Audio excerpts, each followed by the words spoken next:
Hi hello friends, welcome to Shri life circle. ನೆಗಡಿ, ಕಫ, ಗಂಟಲಲ್ಲಿ ಕೆರೆತ ಸಾಮಾನ್ಯವಾಗಿ ಕಾಡೋ ಸಮಸ್ಯೆಗಳು. ನೆಗಡಿ ಆದಾಗ ಕಿರಿಕಿರಿ ಹೆಚ್ಚಾಗಿಯೇ ಇರುತ್ತೆ. ಒಂದೇ ಸಮನೆ ಶೀನು, ಮೂಗಲ್ಲಿ ಸೋರುವಿಕೆ, ಮೂಗು ಉರಿಯುವ ಲಕ್ಷಣಗಳು ಇರುತ್ತೆ. ನೆಗಡಿ ಇದ್ದಾಗ ಮಾತ್ರೆ, ಸಿರಪ್ ಅಂತ ಮೆಡಿಕೇಶನ್ ತಗೊಳ್ತೀವಿ. ನೆಗಡಿ ಏನೋ ಕಮ್ಮಿ ಆಗುತ್ತೆ, ಆದರೆ ಕಟ್ಟಿದ ಮೂಗು, ಉಸಿರಾಟದ ಸಮಸ್ಯೆ, ಕಫದ ತೊಂದರೆಗಳನ್ನು ಕೆಲ ದಿನ ಅನುಭವಿಸಬೇಕಾಗುತ್ತೆ. ಇದಕ್ಕೆ ನೇಸಲ್ ಡ್ರಾಪ್ಸ್ ಹಾಕಿಕೊಳ್ತೇವೆ. ಆದರೆ ಮೂಗಲ್ಲಿ ಡ್ರಾಪ್ಸ್ ಹಾಕಿಕೊಳ್ಳಲು ಕೆಲವರು ಹಿಂಸೆ ಪಡ್ತಾರೆ. ಹಾಗೆ ಮಕ್ಕಳು ಸಹ ನೇಸಲ್ ಡ್ರಾಪ್ಸ್ ಅಂದರೆ ಓಡೋಗ್ತಾರೆ. ಇಂಥವರಿಗಾಗಿ ಒಂದು ಈಸಿ ಮನೆಮದ್ದು ಈ ವಿಡಿಯೋದಲ್ಲಿ ತೋರಿಸಲಾಗಿದೆ. ಜಸ್ಟ್ 1 ನಿಮಿಷದ ಕೆಲಸದಿಂದ ಕಟ್ಟಿದ ಮೂಗು, ಉಸಿರಾಟ ಸಮಸ್ಯೆಗೆ ಮುಕ್ತಿ ಕೊಡುತ್ತದೆ. ಈ ಮನೆಮದ್ದು ಯಾವುದು ಅಂತ ನೋಡೋಣ. ಅದಕ್ಕೂ ಮುಂಚೆ ನೀವಿನ್ನೂ ನಮ್ಮ ಚಾನೆಲ್ನ ಸಬ್ಸ್ಕ್ರೈಬ್ ಮಾಡಿಲ್ಲ ಅಂದರೆ ಈಗಲೇ ಸಬ್ಸ್ಕ್ರೈಬ್ ಮಾಡಿ. ಹಾಗೆ ಪಕ್ಕದಲ್ಲಿರೋ ಬೆಲ್ ಬಟನ್ ತಪ್ಪದೆ ಪ್ರೆಸ್ ಮಾಡಿ.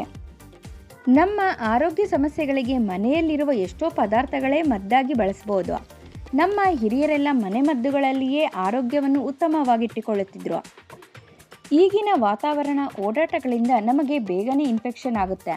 ನೆಗಡಿಯಿಂದ ಕಾಡುವ ಕಟ್ಟಿದ ಮೂಗು, ಉಸಿರಾಟ ತೊಂದರೆಗೆ ಅಡುಗೆಗೆ ಉಪಯೋಗಿಸುವ ಕರಿಮೆಣಸು ಹಾಗೆ ಕರ್ಪೂರ ರಾಮಬಾಣವಾಗಿ ಕೆಲಸ ಮಾಡುತ್ತದೆ.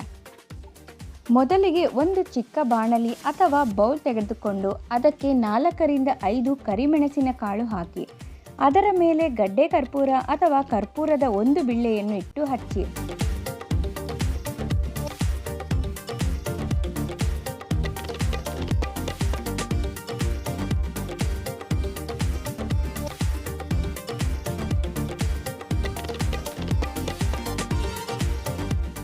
ಕರ್ಪೂರ ಸಂಪೂರ್ಣವಾಗಿ ಉರಿದು ಆರಿದ ಮೇಲೆ ಬರುವ ಹೊಗೆಯನ್ನು ಮೂಗಿನಿಂದ ಎಳೆಯಿರಿ.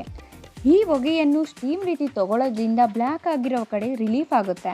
ಕಟ್ಟಿರುವ ಕಫ ಎಲ್ಲ ಕರಗಿ ಉಸಿರಾಡೋದಕ್ಕೆ ಸಹಾಯ ಮಾಡುತ್ತೆ. ಶೀತ ಸಂಬಂಧಿಸಿದ ಸಮಸ್ಯೆಗಳಿಗೆ ಕರ್ಪೂರವು ಪರಿಣಾಮಕಾರಿಯಾದ ಔಷಧಿಯಾಗಿ ಕೆಲಸ ಮಾಡುತ್ತದೆ. ಈ ಮನೆಮದ್ದು ನೀವು ಟ್ರೈ ಮಾಡಿ ನೋಡಿ. ಈ ವಿಡಿಯೋ ಇಷ್ಟ ಆಗಿದ್ರೆ ಪ್ಲೀಸ್ ಲೈಕ್ ಮಾಡಿ, ಹಾಗೆ ಮತ್ತಷ್ಟು ಜನರಿಗೆ ಶೇರ್ ಮಾಡಿ.